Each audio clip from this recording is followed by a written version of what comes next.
While the digital revolution was the fastest growing business segment prior to the pandemic, it is now growing exponentially faster. Self-service, touchless, virtual meetings, e-commerce, delivery, and all digital communication channels have now become preferred by most customers, even the most technically challenged. For example, a whole new market of customers found out how easy and convenient things like online grocery shopping, pharmacy, and restaurant delivery has become. A major amount of consumer habits born during the quarantine period have already continued afterwards. With the economic fallout from the pandemic likely to be broad, it's more pressing than ever to keep your customers loyal. Customer clients are deciding which brands they can forego and which brands they can't live without.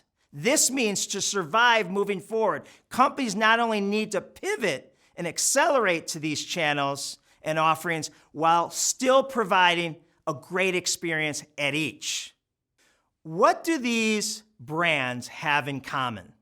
Slack, Uber, Airbnb, Warby Parker, Venmo, Square, and SoulCycle. They all started during the Great Recession between 2007 and 2009. You don't have to start something from scratch. You just have to be totally open and not stubborn.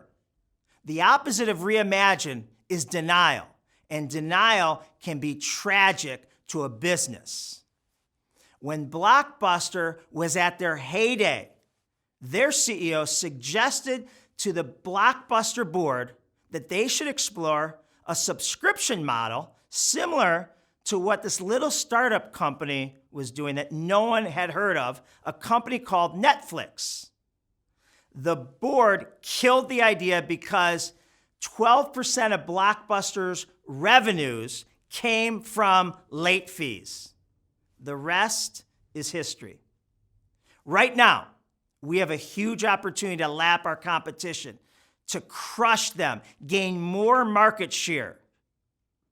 Here is a powerful exercise we use to help our clients and our own companies. Focus on reinventing the future while still generating the necessary sales to get through the pandemic. This exercise requires a great deal of time with leaders from every part of your organization. The growth opportunity falls into column B, do now, sell later.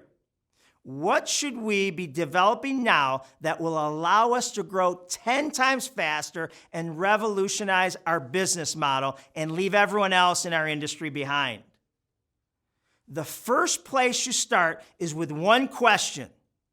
What do you want our business to look like 10 years from now?